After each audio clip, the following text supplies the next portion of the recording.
Bonjour et bienvenue une nouvelle fois sur l'espace dédié au site mécaniqueuniverselle.net, le site qui essaie de démontrer que l'humanité évolue vers son ultime perfection, l'extase facile, la sérénité, l'accession à la sérénité par l'ensemble humain, la paix universelle, la fraternité, bref, tout ce qui empêche l'homme d'être serein, la guerre, la violence, la domination, la compétition, le travail, etc., tout ça sera dépassé.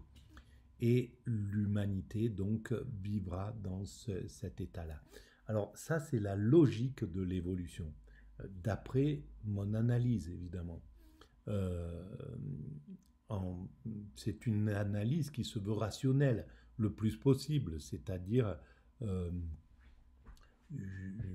en partant d'un point A, lorsque nous étions des primates naturels, nous sommes arrivés à ce point B où nous sommes, et si on trace une ligne montante vers le futur, eh bien on atteint cet état dont je parle. Voilà. Alors, pour démontrer cette théorie, je m'appuie parfois sur des ouvrages, et ben là, je travaille à partir du Ainsi parlait Zarathustra de Nietzsche. C'est la 4e partie, la dernière partie. Et je lance et je commente éventuellement. Allons-y. Comme l'homme est misérable, pensait-il en son cœur, comme il est laid, gonflé de fiel et plein de honte cachée. On me dit que l'homme s'aime soi-même. Hélas, combien doit être grand cet amour de soi? Combien de mépris n'a-t-il pas à vaincre? Celui-là aussi s'aimait en se méprisant. Il est pour moi un grand amoureux et un grand mépriseur. Je n'ai jamais rencontré personne qui se méprisa plus profondément. Cela aussi est de la hauteur. Hélas, celui-là était-il peut-être l'homme supérieur dont j'ai entendu le cri de détresse? J'aime les hommes du grand mépris. L'homme, cependant, est quelque chose qui doit être surmonté. Quelque chose qui doit être le mendiant volontaire. Donc c'est pas pour Lorsque rien. Zarathustra eut quitté le plus laid des hommes, il se sent... C'est pas pour rien que l'homme doit être surmonté. Il parle au nom de l'humanité, bien entendu. Donc il a bien une conscience téléologique, c'est-à-dire une réflexion sur l'évolution de l'humanité. Voilà, simplement, il s'oppose sans doute à la façon dont les religions pensent la téléologie, c'est-à-dire l'évolution vers justement toujours plus de sensibilité, toujours plus d'amour, etc., vers l'amour absolu, vers la rencontre avec le divin. Mais sinon, il a une vision téléologique d'après ces écrits-là. Glacé et solitaire, car bien des pensées glaciales et solitaires lui passèrent par l'esprit, en sorte que ses membres, à cause de cela, devinrent froids eux aussi. Mais comme il grimpait toujours plus loin, par monts et par vaux, tantôt le long de verts pâturages, parfois aussi sur des ravins pierreux et sauvages, dont un torrent impétueux avait jadis fait son lit, son cœur finit par se réchauffer et par se réconforter. Que m'est-il donc arrivé, se demanda-t-il. Quelque chose de chaud et de vivant me réconforte. Il faut que ce soit dans mon voisinage. Déjà, je suis moins seul. Je pressens des compagnons, des frères inconnus qui rôdent autour de moi. Leur chaude haleine émeut mon âme. Mais comme il regardait autour de lui, cherchant des consolateurs de sa solitude, voici. Il aperçut des vaches rassemblées sur une hauteur. C'était elles dont le voisinage et l'odeur avaient réchauffé son cœur. Ces vaches, cependant, semblaient suivre avec attention un discours qu'on leur tenait, et elles ne prenaient point garde aux nouvelles arrivant. Mais quand Zarathustra fut arrivé tout près d'elles, il entendit distinctement qu'une voix d'homme s'élevait de leur milieu, et il était visible qu'elles avaient toute la tête tournée du côté de leur interlocuteur. Alors Zarathustra gravit en toute hâte la hauteur, et il dispersa les animaux, car il craignait qu'il ne fût arrivé là quelque malheur que la compassion des vaches aurait difficilement pu réparer. Mais dans cela, il s'était trompé, car voici, un homme était assis par terre et semblait vouloir persuader aux bêtes de n'avoir point peur de lui. C'était un homme pacifique, un doux prédicateur de montagne, dont les yeux prêchaient la bonté même. « Que cherches-tu ici » s'écria Zarathustra avec stupéfaction. « Ce que je cherche ici, répondit-il, la même chose que toi, trouble faite, c'est-à-dire le bonheur sur la terre. C'est pourquoi je voudrais que ces vaches m'enseignassent leur sagesse. Car, sache-le, voici bien une demi-matinée que je leur parle, et elles allaient me répondre. Pourquoi les troubles-tu ? Si nous ne retournons en arrière et ne devenons comme les vaches, nous ne pouvons pas entrer dans le royaume des cieux, car il y a une chose que nous devrions apprendre d'elles, c'est de ruminer. » Alors, c'est vraiment très intéressant quand même, parce que si nous ne revenons pas en arrière, et lorsque je dis l'humanité cherche à atteindre son ultime perfection, cette ultime perfection, c'est un état, c'est presque un état originel, sauf que un état originel, c'est-à-dire celui que nous connaissions lorsque nous étions des primates naturels, un état de paix, voilà, de vision d'immédiat, d'être dans l'immédiateté, d'être dans l'instant, vivre l'instant, ne plus avoir une montre au poignet, une organisation de vie, etc. Sauf que à ce moment-là, nous aurions dépassé ce qui empêche nos cousins primates d'atteindre cet état d'extase. Tout simplement parce qu'il y a des compétitions, il y a du désir, il y a des prédateurs, donc il y a de l'intranquillité. Dans une troupe de chimpanzés, les journées ne sont pas des journées de sérénité complète. C'est vraiment, il y a des combats pour la dominance, tout un tas de choses au niveau de l'instinct qui empêchent cet état de sérénité. Et donc tout le parcours de l'humanité, me semble-t-il, c'est de se libérer de tout ce qui entrave la possibilité de vivre cet état de sérénité. Et donc le progrès, tout ça, c'est des instruments pour nous aider à atteindre cet état-là. Mais ce sont que des instruments qui disparaîtront quand l'humanité aura atteint cet état. Donc le travail, nos instincts, nos désirs, tout ça, tous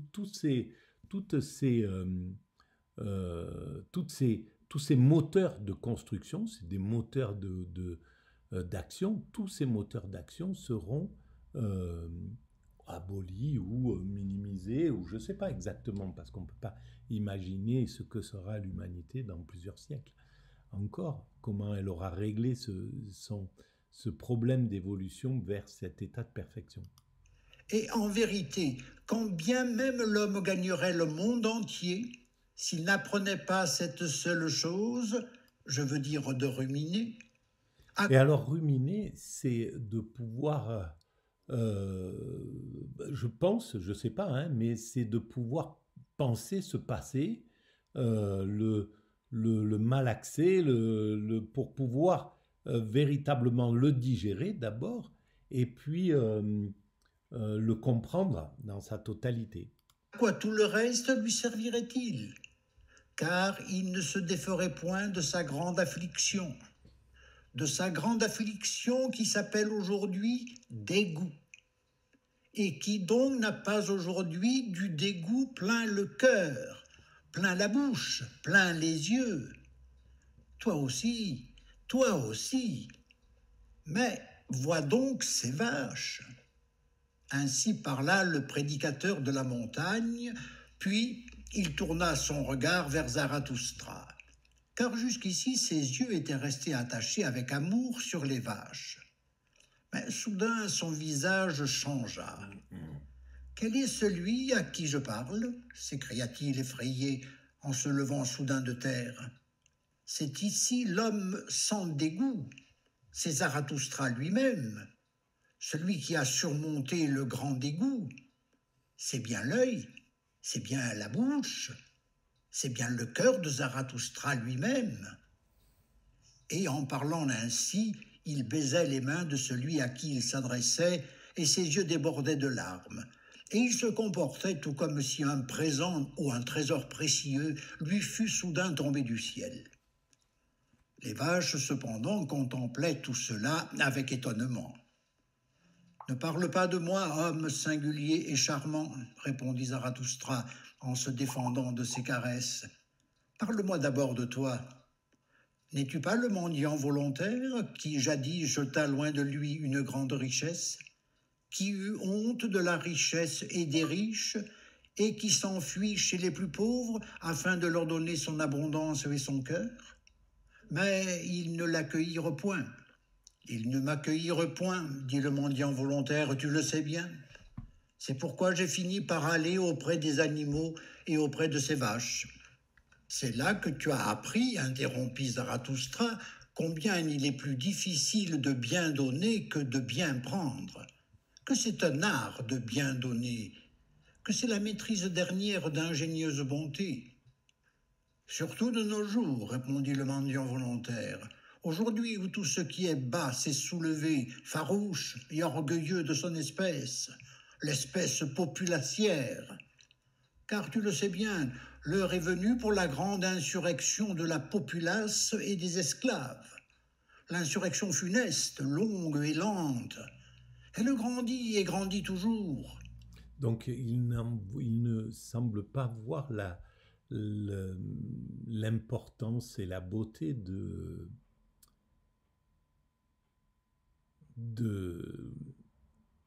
d'accéder à... alors attendez, parce que là, il y a un truc bizarre.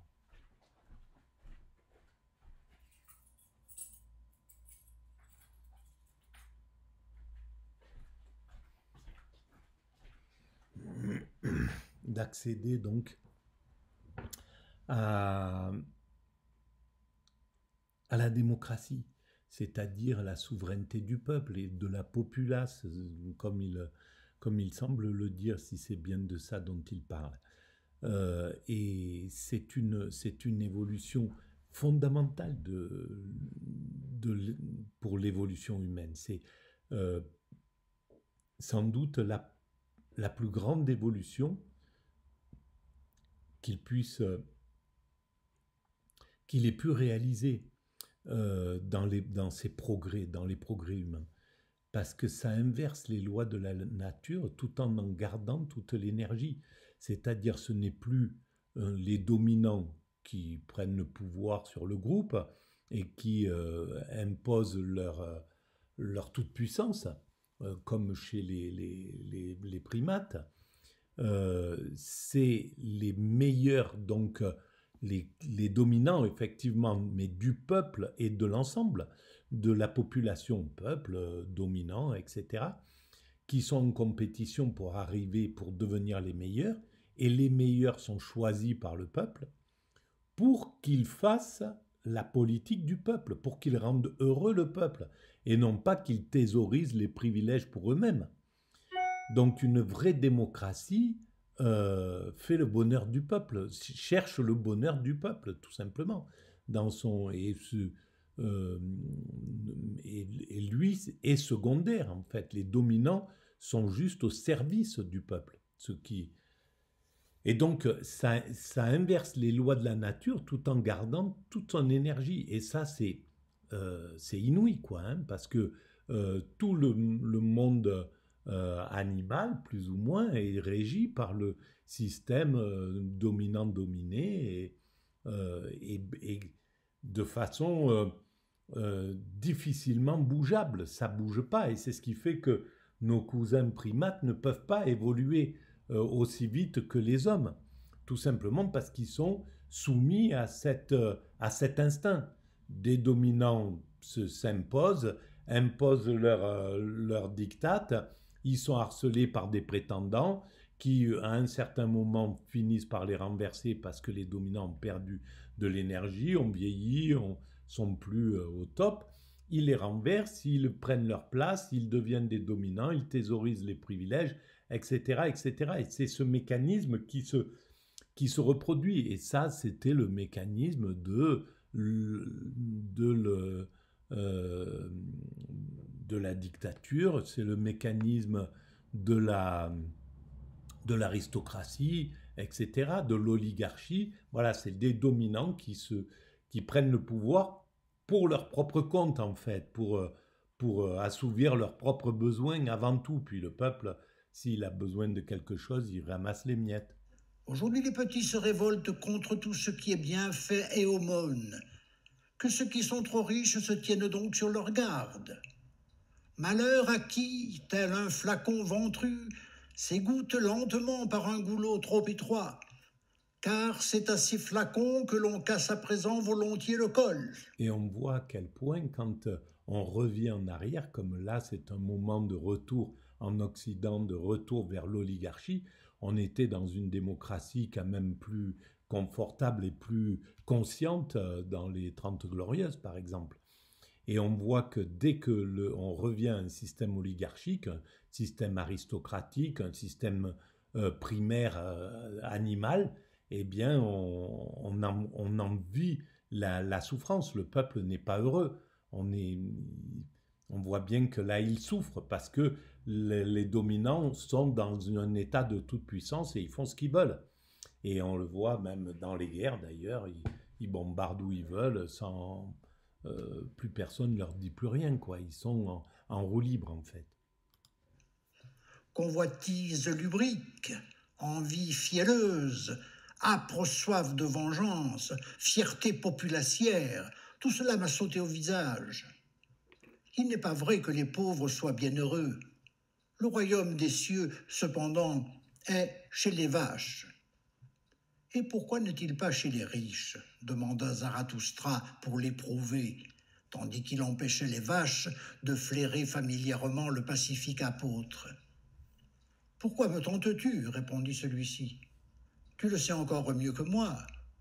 Qu'est-ce donc qui m'a poussé vers les plus pauvres, ô Zarathustra?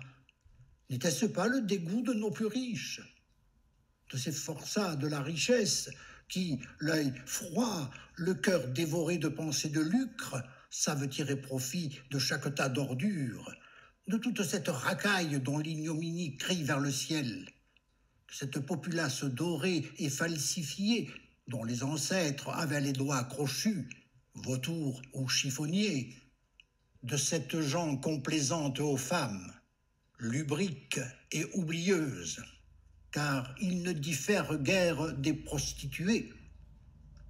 Populace.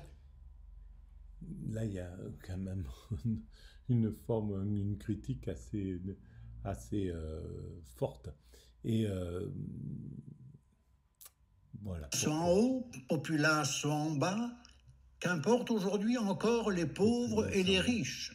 J'ai désappris de faire cette distinction. C'est pas la populace, c'est pas le peuple forcément, c'est en fait ceux qui se comportent de façon indécente dans l'humanité. C'est ça qui est reproché. Et je me suis enfui bien loin, toujours plus loin, jusqu'à ce que je sois venu auprès de ces vaches. Ainsi parlait l'apôtre pacifique, et il soufflait et suait d'émotion à ses propres discours, en sorte que les vaches s'étonnèrent de rechef. Mais Zarathustra, tandis qu'il proférait ces dures paroles, le regardait toujours en face avec un sourire, en secouant silencieusement la tête. « Tu te fais violence, prédicateur de la montagne, en usant de mots si durs. Ta bouche et tes yeux ne sont pas nés pour de pareilles duretés, ni même ton estomac, ce qu'il me semble. car il n'est point fait pour tout ce qui est colère ou haine débordante. Ton estomac a besoin d'aliments plus doux. Tu n'es pas un boucher. Tu me sembles plutôt herbivore et végétarien. Peut-être mâchonnes-tu des grains. Tu n'es en tous les cas pas fait pour les joies carnivores et tu aimes le miel. Tu m'as bien deviné, répondit le mendiant volontaire, le cœur allégé. J'aime le miel et je mâchonne aussi des grains, car j'ai cherché ce qui a bon goût et rend la laine pure, et aussi ce qui demande beaucoup de temps, et sert de passe-temps et de friandise aux doux paresseux et aux feignants. Ces vaches, à vrai dire, l'emportaient surtout en cet art. Elles ont inventé de ruminer et de se coucher au soleil. Aussi s'abstiennent-elles de toutes les pensées lourdes et graves qui gonflent le cœur. Eh bien, dit Zarathustra, tu devrais voir aussi mes animaux, mon aigle et mon serpent. Ils n'ont pas aujourd'hui leur pareil sur la terre. Regarde, voici le chemin qui conduit à ma caverne. Sois son hôte pour cette nuit et parle avec mes animaux du bonheur des animaux. Quel est le bonheur, justement? L'aigle, le serpent ou le ruminant? Le prédateur ou le ruminant qui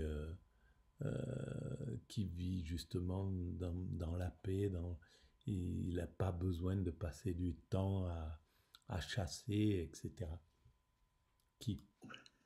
Jusqu'à ce que je rentre moi-même. Car à présent un cri de détresse m'appelle en hâte loin de toi. Tu trouveras aussi chez moi du miel nouveau, du miel de ruche doré, d'une fraîcheur glaciale. Mange-le, mais maintenant prends vite congé de tes vaches, homme singulier et charmant, quoi qu'il puisse t'en coûter, car ce sont tes meilleurs amis et tes maîtres de sagesse. À l'exception d'un seul que je leur préfère encore, répondit le mendiant volontaire. Tu es bon toi-même. Qui est allé dire à notre chef de l'État de dire quoi qu'il en coûte, tiré du Zarathustra? Qu'est-ce que c'est que ces livres de chevet qu'ils peuvent avoir?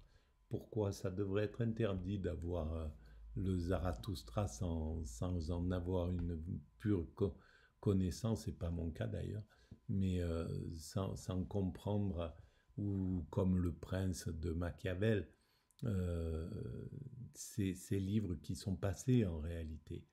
Il devrait avoir comme livre de chevet des livres beaucoup plus positifs et contemporains.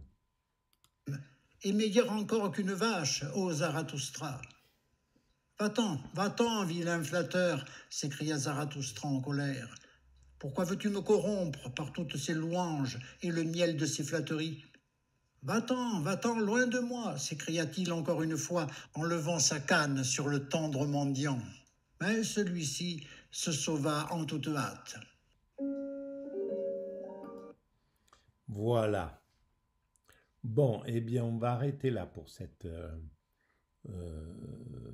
chapitre 20. Donc, il reste 21, 22, 23, 24, 25. Ça fait 5 jours en gros. Ah, ça aura pris du temps, hein, ce Nietzsche. À très bientôt, merci.